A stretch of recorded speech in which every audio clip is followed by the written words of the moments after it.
It's Backstage Pass with Steve Ryan. And here's your host,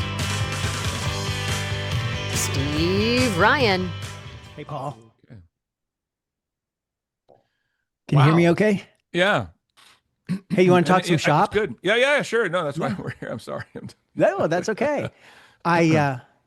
This book that you've written, you spent 30 plus years at Columbia Records, and you've Yes. done other things I want to get into.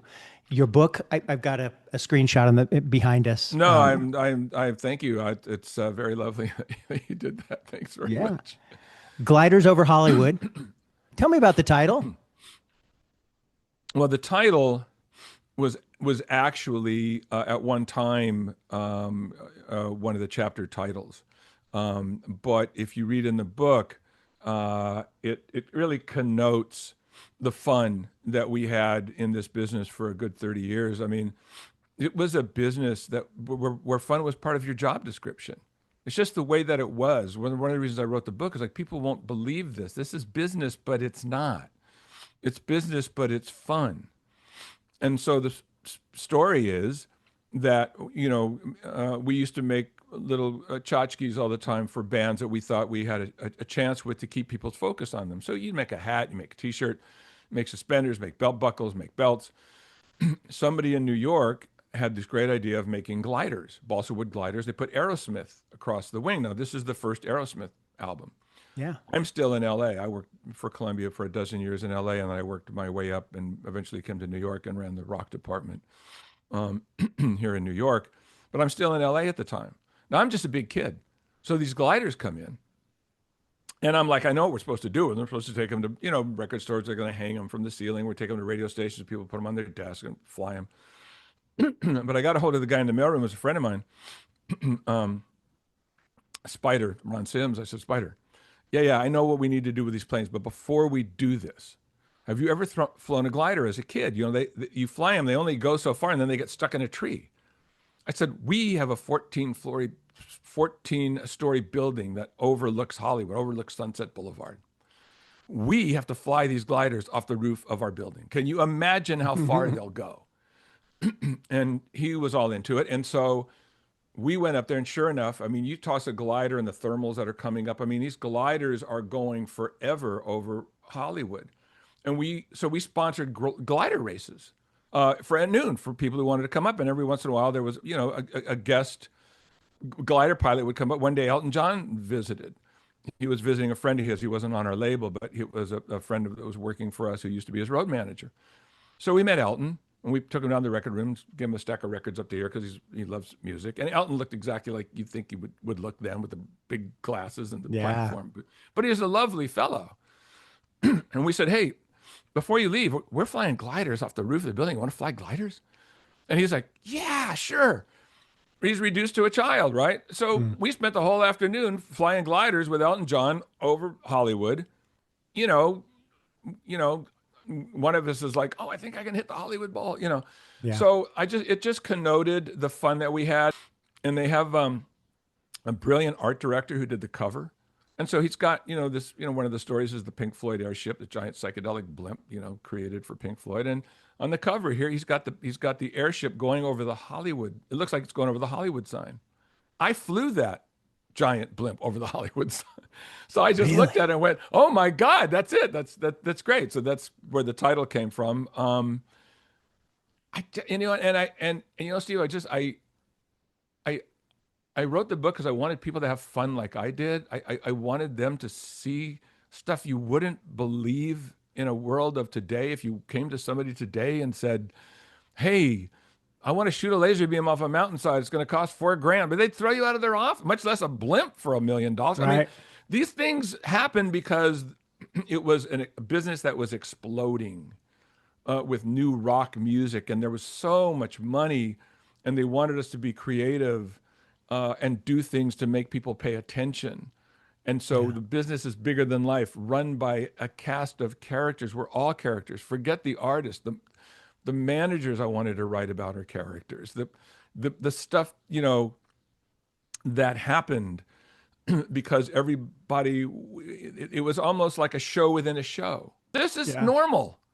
Right. You know, the Right. manager of Journey decides he's going to speak Yiddish, and we have to speak Yiddish to him if we want to get business done.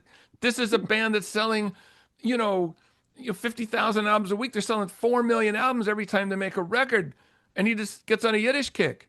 And you read in the book the story where I have to learn Yiddish if I want to get the next Journey single out. He's not even Jewish. It's like, so Yeah. I want everybody to have fun like I had fun. So it's written that way for you to have fun. You read conversations. You have conversations with Mick Jagger and Keith Richards and Bruce Springsteen and Bob Dylan and Elvis Costello, like I did. I mean, albeit through my eyes, but I want people to get it. Like just know this happened, please. You know, because when I'm gone, it's going to be gone if nobody writes about it. Right. I wanted to write about it, you know, for that reason, frankly, you know. Yeah. Hey, I read, tell me if this is right. I read that you gave Elvis Costello the guitar that he used making Armed Forces. Is Yes. that? Yeah. Tell me Yes. about Yeah. that. Yeah.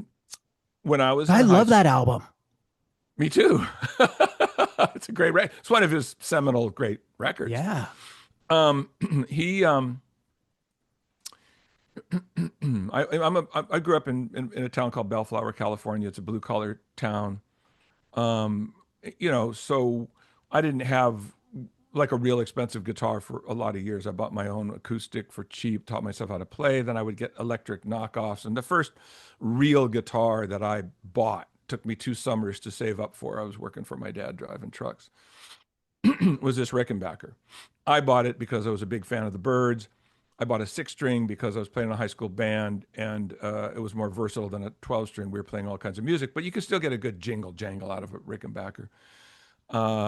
It cost me $450, Downey Music.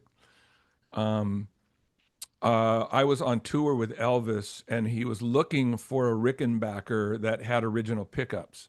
The Rickenbacker guitar is a wonderful rhythm instrument. You don't play really lead on it. McGuinn plays lead on the 12-string. That's a different sound. But when you're going to play the blues or something, you need something with more of a sustain. So it's like one of these guys. Like I play Les Pauls, it's just, you know, or a Gibson Melody Maker, or something that's going to give you more sustain. The Rickenbacker is a rhythm instrument. I hadn't played it for years. It was under my bed. We're going to all these music stores. We can't find an original one because a lot of people wanted a more versatile sound, so they switched the pickups out. So you didn't get the original Rick sound. You got a sound that could be for more rock or whatever you needed. Excuse me. Elvis wanted that original Rick sound, and we couldn't find one. I said, "Oh, you know, I have one under my bed. I'm not really using it.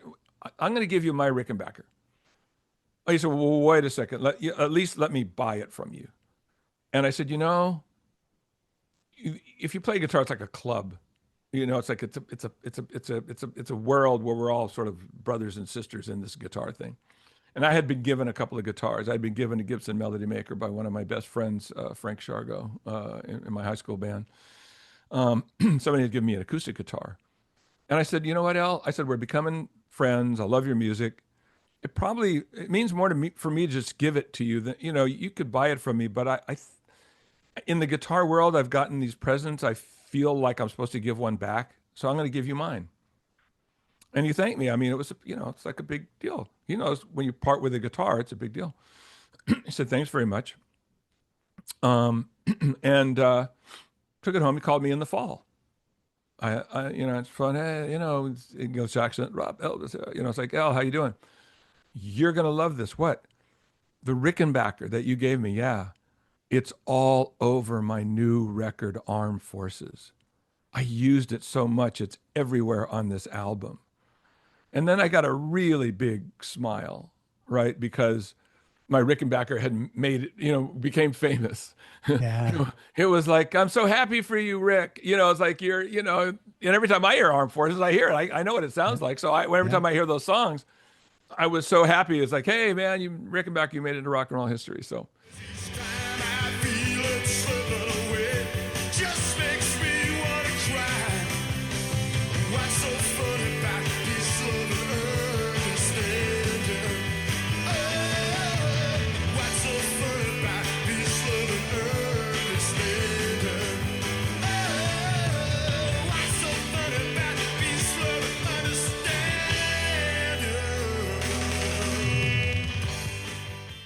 Crazy. So yeah, so it's a, it's a wonderful story. And in the book I write, between that and you read about it, there was a gig that was very important, and I figured out a way to save it. It was not going to happen. And I figured out a way to save the gig. And it was the first time in my life where I went, I think I'm supposed to be doing this. Like, it's like written. Like, I don't think this was happenstance. I think I was supposed to be here to help this guy do this, give him this guitar so it goes on Armed Forces. And then I go on to, I'm blessed to work with a lot of artists and do a lot of things. But, at the end of it, I thought, no, I think it was meant to happen. I'm supposed to be here to help Bob Dylan through a rough time, and, work with Pink Floyd and all these people that do these things. And, but that was very special. And of course, just like you, like every time I hear Armed Forces, I get a big kick out of it, So Yeah. I should ask. I haven't talked to him in a while. I don't know if he still got it. He gave me a wonderful quote for the back of the book.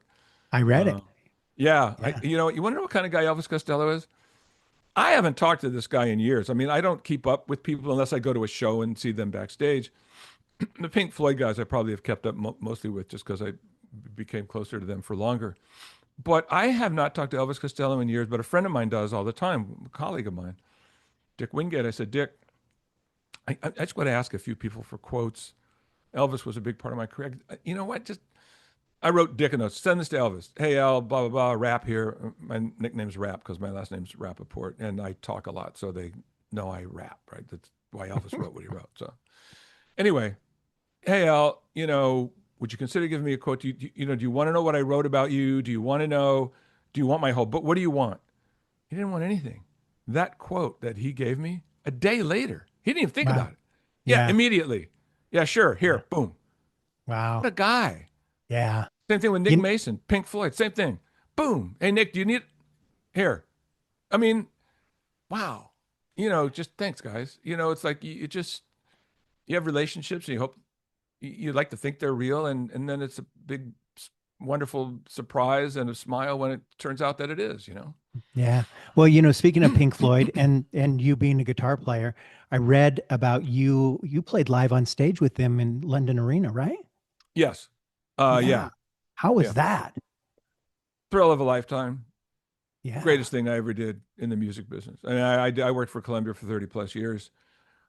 But, if you're a guitar player, and I've still, I'm in a band now. I mean, I just love to play. I've been playing since I was 14. Actually, since I was 7, I started playing lap steel. But that was a thank you present. Thank you for all that you've.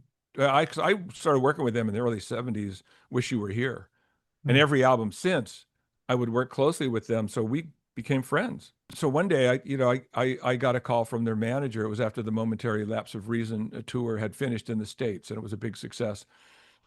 And it was kind of a scary time because it was the first album since Roger had left the band, and no one knew, are fans still going to accept Pink Floyd, without Roger in it? Will they accept an album, a tour?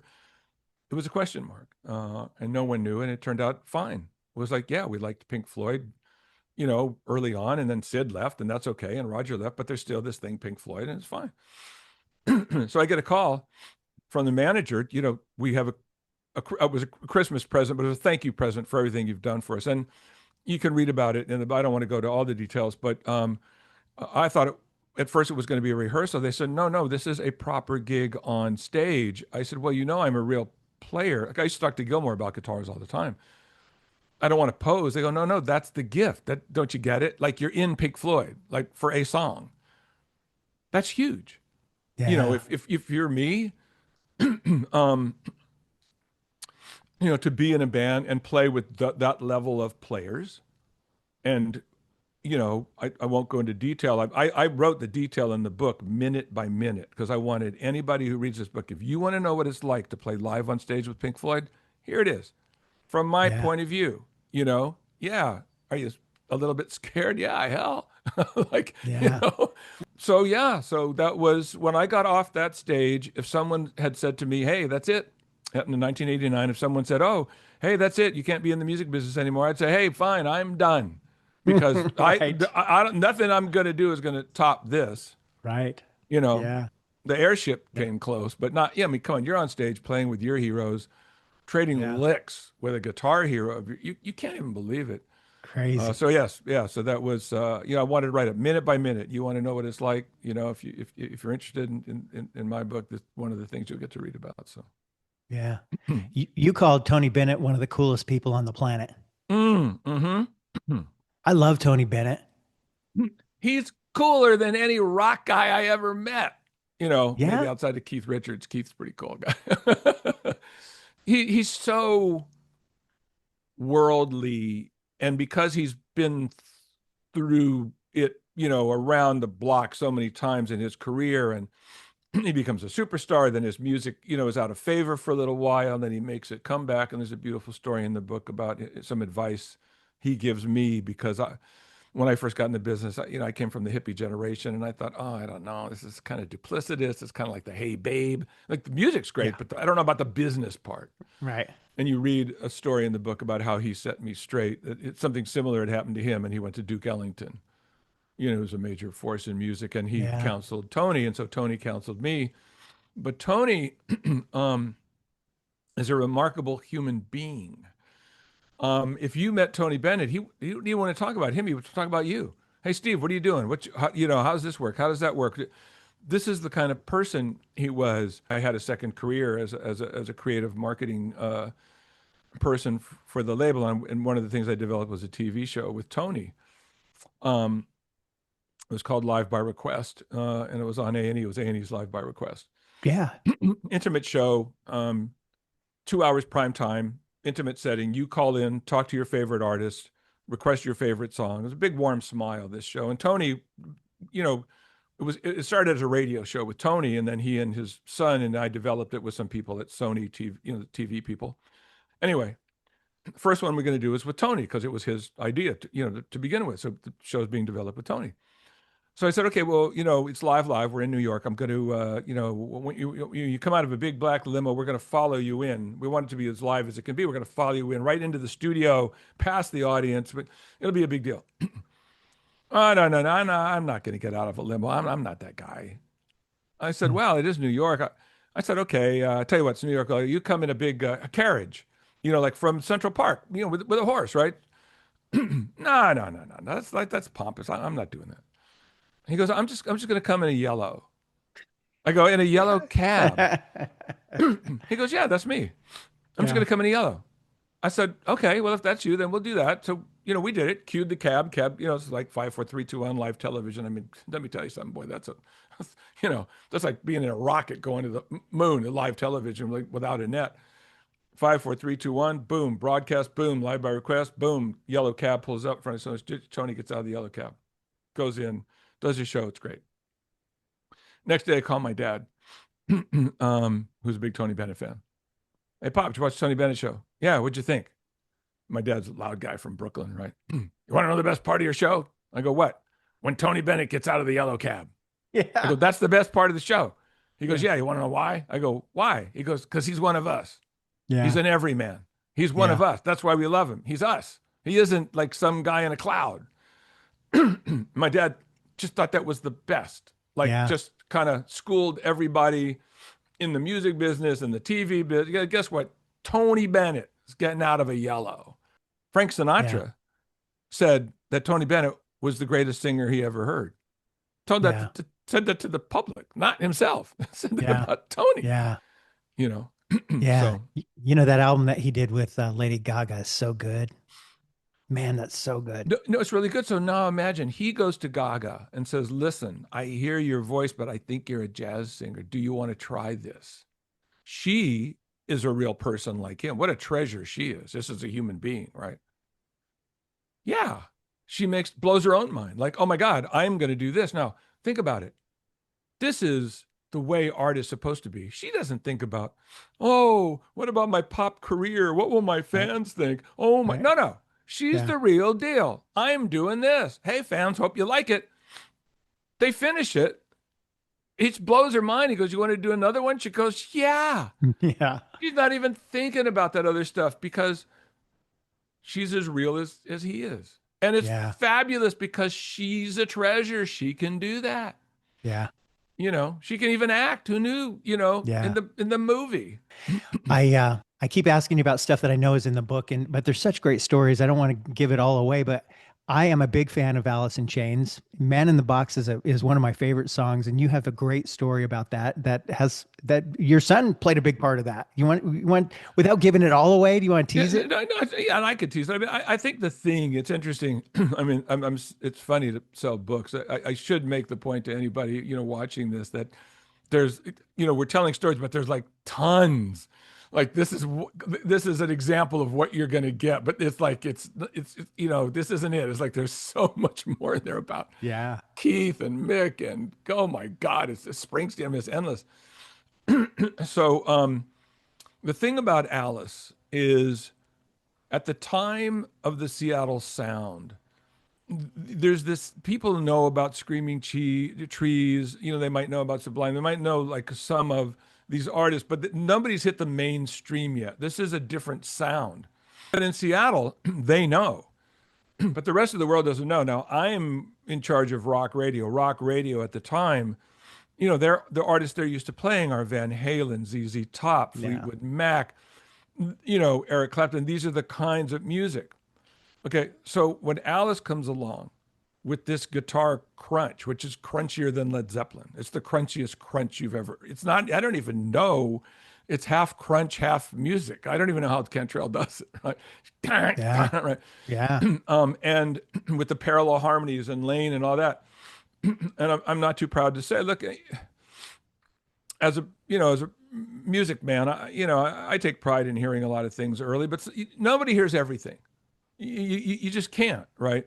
And this music to me was foreign. It was when I first heard it, I got a cassette. I was like, this is very quirky. I can't understand this. But my two sons, they're 3.5 years apart. The older one was in a car with me, and I think he was, I think 9 or 10. I played him another. You read in the book. I played him another record we were working. He goes, I don't hear that. Kind of shook me up because we were about to spend a lot of money on that band. And I say, well, I have this other band. It's kind of a quirky band. I play a Man in the Box.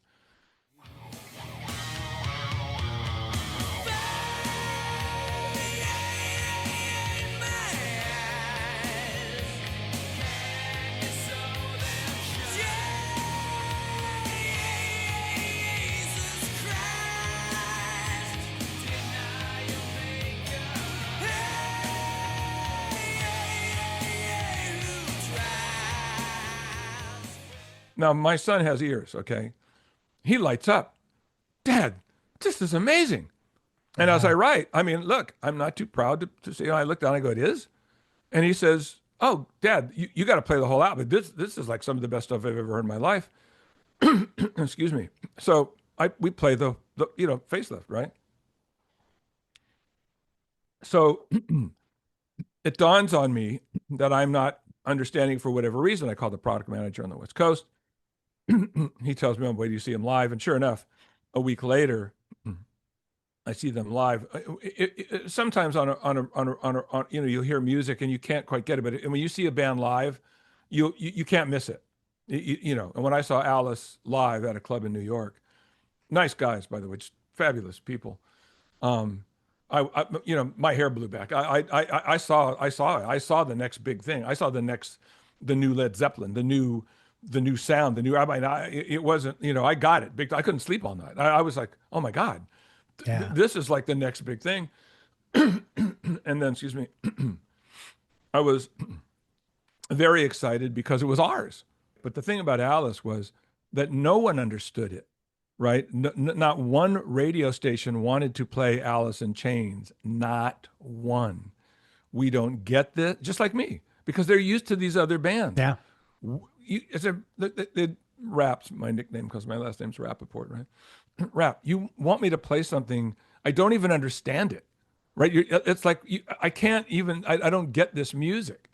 And I'd say, yeah, you don't have to, it's like, I've seen them live. It's a phenomenon. I got lucky in that there was a station in Washington, D.C., DC 101, which is a tight-listed radio station. They don't play anything new. They wait till records become known and become big hits, and then they play them.